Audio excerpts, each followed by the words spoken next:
கிராமத்து எலியும் நகரத்து எலியும். ஒரு காலத்தில் 2 எலிகள் நல்ல நண்பர்களாக இருந்தன. அவற்றில் ஒன்று நகரத்திலும் மற்றொன்று கிராமத்திலும் வசித்து வந்தது. இரண்டும் 2 இடங்களுக்கிடையே பயணித்த மற்ற எலிகள் மூலம் தங்கள் நலன்களை பற்றிய செய்திகளை பரிமாறிக்கொண்டனர். ஒருமுறை நகர எலி தனது கிராமத்தில் உள்ள நண்பனை சந்திக்க விரும்பியது. இதை கிராமத்தின் சில எலிகள் மூலம் செய்தியை அனுப்பியது. இந்த செய்தியை அறிந்த கிராமத்தில் உள்ள எலி மிகவும் உற்சாகமாக தனது நண்பனை வரவேற்க ஏற்பாடுகளை செய்ய தொடங்கியது.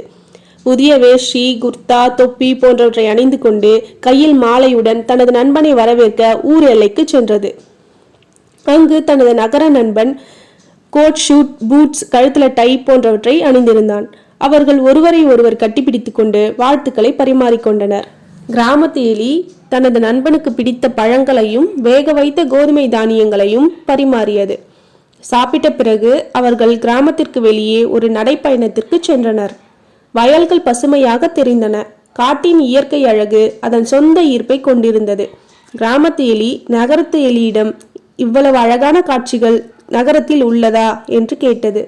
நகர எலி எதுவுமே பதில் சொல்லாம நகரத்தின் வசதியான வாழ்க்கையை பார்க்க ஒரு முறையாவது நகரத்திற்கு வருமாறு கிராம எலியை அழைத்தது. இரவு பொழுது வந்ததும் அவர்கள் திரும்பி வந்து வீட்டின் மென்மையான புல்லில் தூங்கினர். மறுநாள் காலை உணவாக கிராமத்து எலி தனது நண்பனுக்கு புதிய பழங்கள் மற்றும் தானியங்களை பரிமாறியது. நகர எலி கிராமத்து எலியிடம், இப்போதே நகரத்திற்கு போவோம், உனக்கு சேவை செய்ய எனக்கு ஒரு வாய்ப்பு கொடு என்றான். கிராமத்து எலியும் சரின்னு சொல்லி நகர பயணத்திற்கு தயாரானது. நீண்ட ரயில் பயணத்திற்கு அப்புறமா நகரத்தை சென்றடைந்தனர். அங்கு ஒரே வாகன சத்தமும் புகையுமாய் இந்த அவசர உலகத்தை பார்த்து பயந்தது கிராமத்து எலி. நகரத்து எலி ஒரு பெரிய வீட்டில் வசித்து வந்தது. இரவில் பல்வேறு வகையான உணவுகளால் நிரம்பியிருந்த சாப்பாட்டு மேஜையை பார்த்து கிராமத்து எலி ஆச்சரியப்பட்டது. ஏன்னா கிராமத்து எலி இதுக்கு முன்னாடி இவ்வளோ வகையான உணவுகளை பார்த்ததில்லை. உடனே நகரத்தெலி தனது நண்பனுக்கு பிடித்த பன்னீர் மற்றும் கேக் துண்டு போன்றவற்றை பரிமாறிக்கொண்டே இருந்தது. அந்த நேரத்தில் ஒரு பூனையின் குரல் கேட்டது. உடனே நகரத்தெலி, சீக்கிரம் அலமாரி கீழே வந்து ஒளிஞ்சுக்கோ, இல்லைன்னா அந்த பூனை நம்மளை சாப்பிட்றோம் அப்படின்னு சொல்லிச்சு. 2 எலிகளும் வேகமா சென்று அலமாரி கீழே ஒளிஞ்சுக்கிட்டாங்க.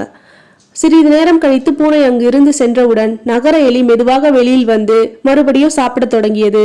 ஆனால் கிராமத்து எலிக்கு இன்னும் அந்த பயமே போல.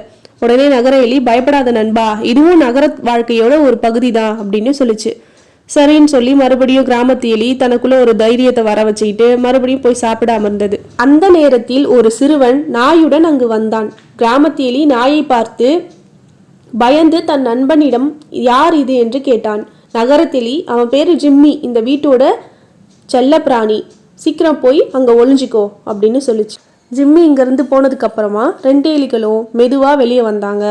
உடனே கிராமத்து எலி ரொம்ப பயத்தோட, நண்பா, நான் இப்போவே இங்கேருந்து கிராமத்துக்கு போகணுன்னு நினைக்கிறேன், எனக்கு இங்கே இருக்க ரொம்ப பயமாக இருக்குது. சுவையான உணவுகளுக்கு நன்றி கூறியது, ஆனால் பல ஆபத்துக்கள் உள்ளன, மீண்டும் நன்றி என்று அவன் கிராமத்தை நோக்கி புறப்பட்டான்.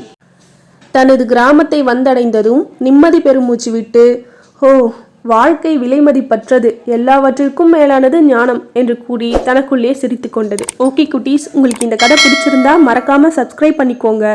கிறிஷ்லி ஸ்டோரி டைம், கதையின் புது உலகம். பாய்.